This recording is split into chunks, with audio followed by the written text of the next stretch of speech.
Hello everyone, Sean here with another video, and today I wanted to do a video on a very important app that I use almost every day when I drive my car. So this is more for everyone with a Tesla, and I've been looking around YouTube before I even downloaded it and started using this app, and it's called Tessie. So if I scroll down here, you can see that the app is called Tessie, Tessie.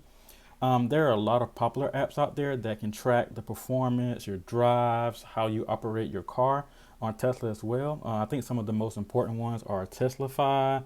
I downloaded Tesla Scope as well, but I keep coming back to Tessie. And I just want to give you a couple of the reasons and give you an app overview of why I love this app. So once again, we're going to go into the app, go to Tessie, and just to give you a background, this app has been connected to my car for every single mile. As soon as I got my VIN number, I connected the app, and as soon as I got the car and drove out of the Tesla parking lot, it tracked every single mile, tracked every single charge.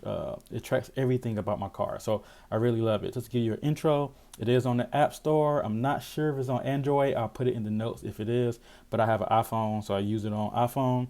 The app cost is $4.99 per month, and I know that is a price to pay, but it tracks everything. And I think Teslafy costs a little bit too. I'll put that in the notes as well, how much Teslafy costs. But I do like the simplicity. I do like the ease of use of this app and how it looks. So right now we're in the app and we're just going to go through some of the details. So let's start off with the front. It has the name of my car, and my car is named Tee. Also, you'll see in the app that it has the weather integration, right? So it's 67 degrees and sunny, and you can see in the top right corner, and you can see the rays of sunlight are coming into the app. Very cool, very cool. Let's click into the weather portion. As you can see, it tells me 67 degrees at the car, because right now it's parked in my garage, and the app is 73 degrees outside in the area of Snellville. I live close to the area, right? It tells you the sunrise, sunset, what it feels like, the wind, humidity, cloudiness, and visibility. This is very cool if you actually use it. Very cool to have this integrated into the app. All right, we're going to go back. And what we want to do is the row at the top. These are called quick actions. So as you can see, my car, the one that's highlighted, is a lock. So that is indicating that my car is locked. So right now my car is unlocked. I'm sorry, my car is unlocked. So as you can see, it's unlocked. If I click the button, it will lock it. The one next to it is to open the front. The one next to it is to open the trunk, and also climate controls. So I can control all of that. These are quick shortcuts. So these are the shortcuts. If I click on the three little dots next to the four shortcuts here, it gives me more options, right? So once again, front, rear, I can vent my windows, close my windows, start the car, flash the lights, honk the horn, start charging from already plugged in, open the port, activate valet mode, or activate sentry mode as well. So as you can see, these are the most commonly used ones. If I click this little gear icon at the top, then I can decide which one goes into the four shortcuts. So if I want to change them, I can change them to the four shortcuts. But I'm fine with those. So those are great, but it is a great tool to use. So let's go back. And as you can see, it gives my location here that I'm home right underneath. Next is the climate. And basically it tells you once again what the climate is. Inside of the car, it is 70 degrees. I can turn on my heated steering wheel. And if you see these little bacon strips right below the heated steering wheel, you can also see that they're not turned on. So if I click one, it will turn on right now. The driver's seat is turning on the heated seat. So let's turn that off because no one is in the car. But it corresponds. The two at the top are the driver, passenger, and the rear. Below that, which is 75 degrees, is exactly what the temperature is set for the car. We can activate dog mode, camp mode, defrost, or climate controls. As you can see, once it's activating, it gives you this nice animation at the top, but I turned it off, so it should go off shortly. Next, we want to go over, let's look at tires. Let's go down to tires. As you can see, it gives you all of the PSI for my tires. My rear left tire is a little low, and I think I have a really slow leak in there.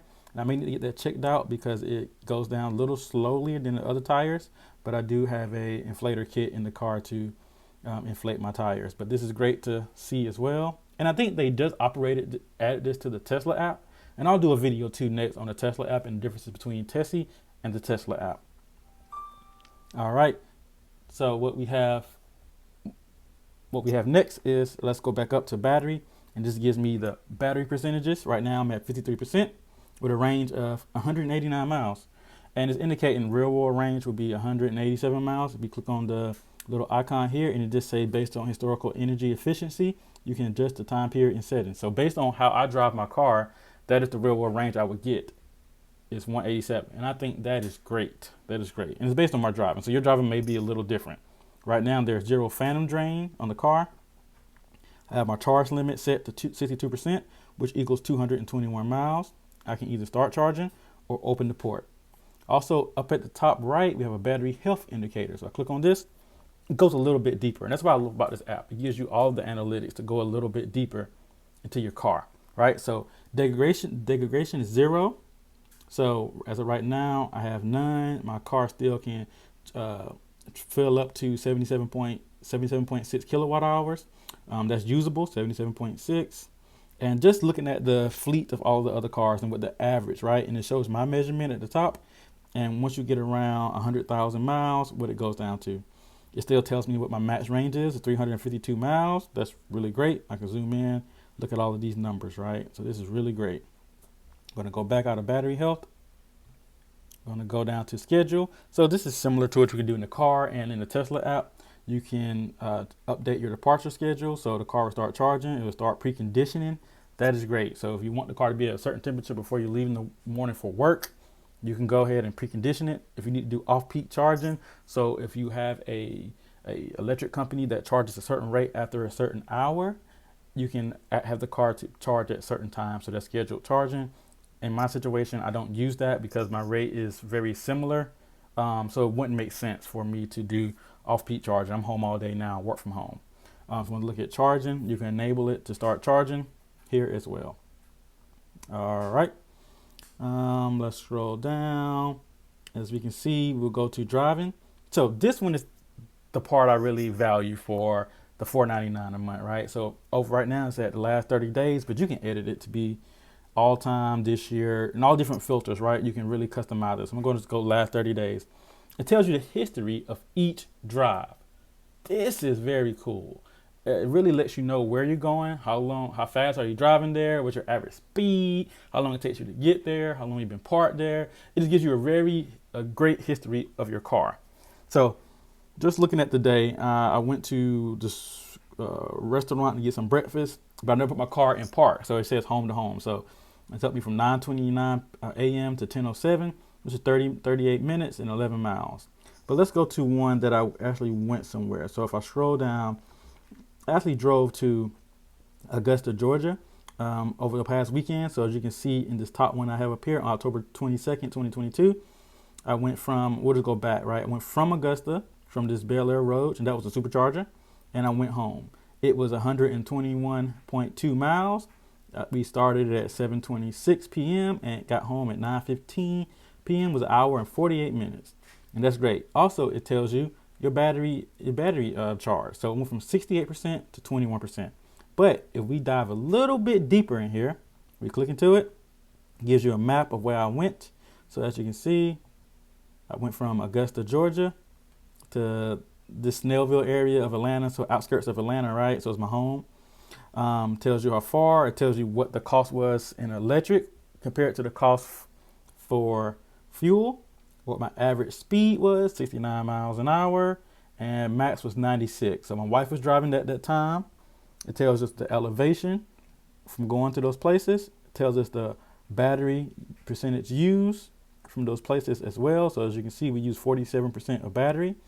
We use 166 miles of range, and our efficiency was only 73%. So we wasn't as efficient as we normally are because we were on a highway, major interstate, and we were really trying to get home. It was late, got the baby there, so I was really trying to get home, and we were pushing it.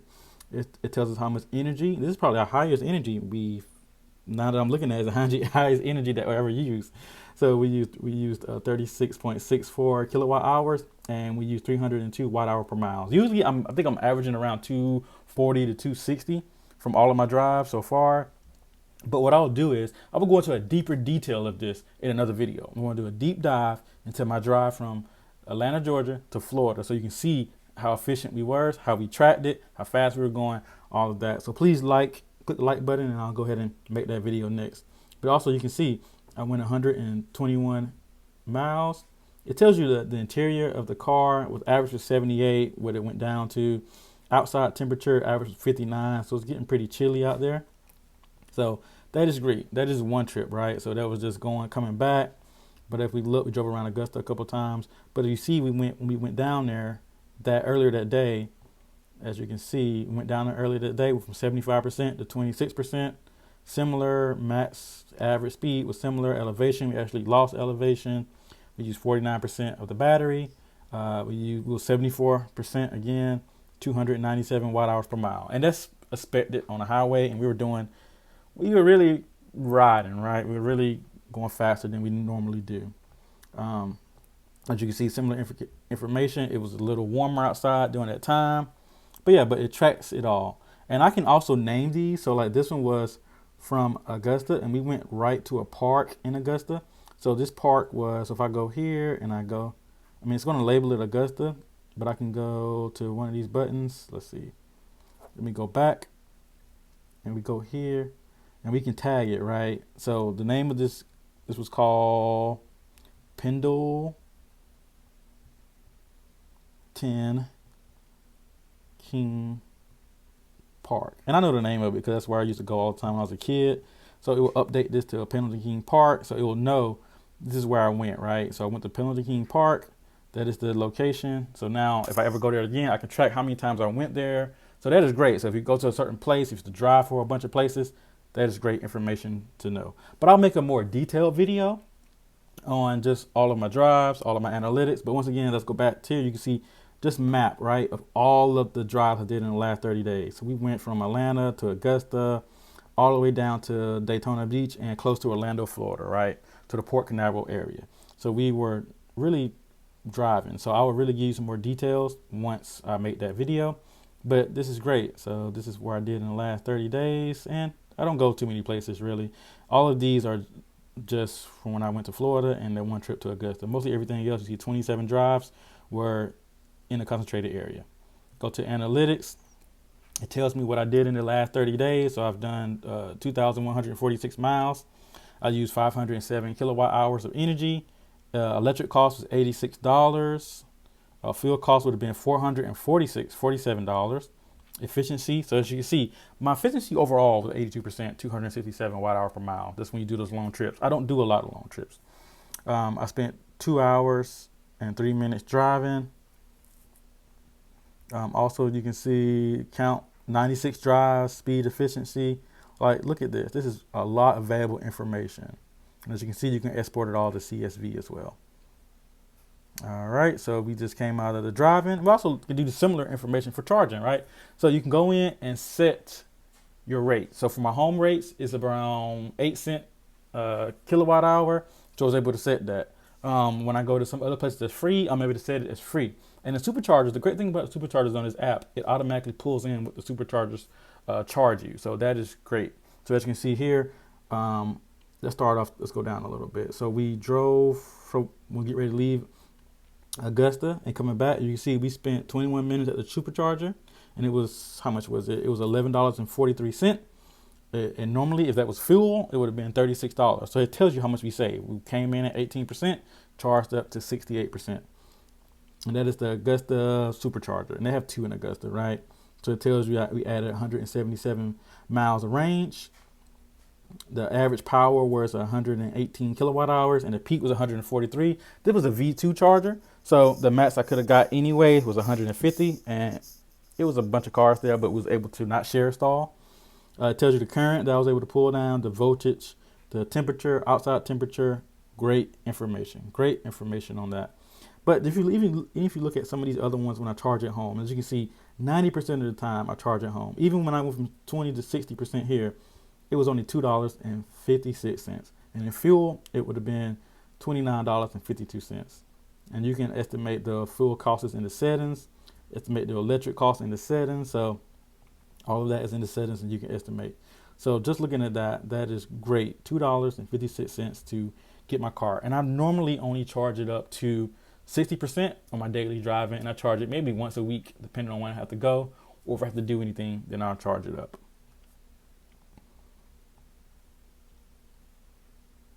All right, So, and this gives you a map of every place that I charge. And as you can see here with all of the red chargers, these are all the superchargers I use, right? Green are all of the level 2 chargers. So I've used most time at home. I went to a conference in Atlanta and I used the charge point chargers.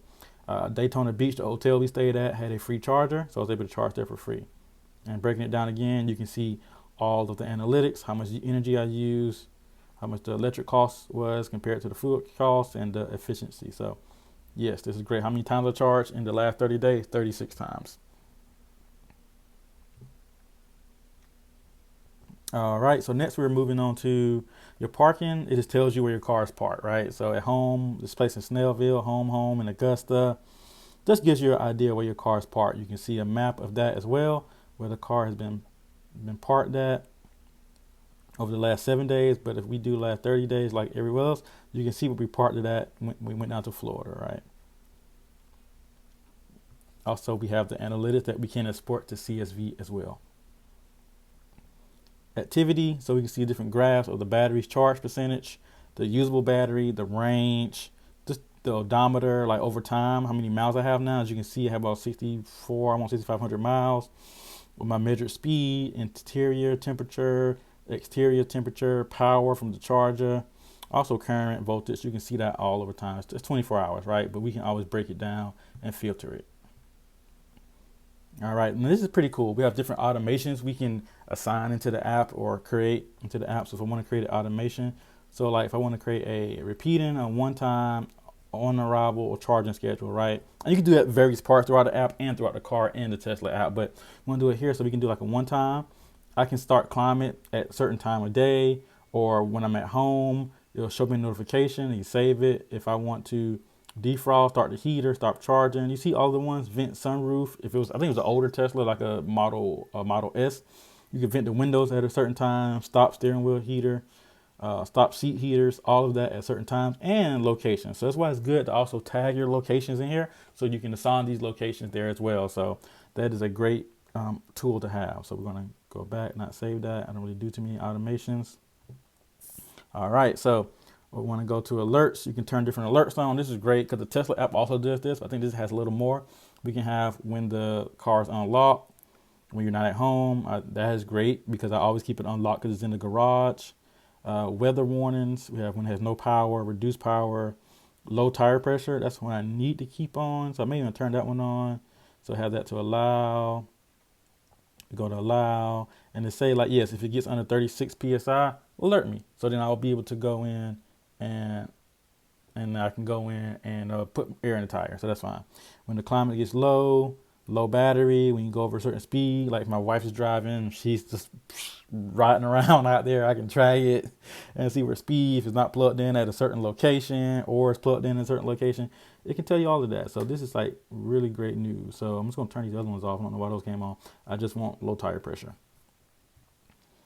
All right. Once again, it tells you your car, your model, it tells you your VIN number. It tells you the current software you're on, which is 2022.36.2, and tells you the current miles on your car, which is 6,489. Overall, if we go here in the settings, you can see you can manage multiple cars. You can say all of your saved locations with the cost and analytics, your cost analyzer, referrals. It seems like if you invite 10 people and they all sign up for a paid subscription, you get Tessie free for life.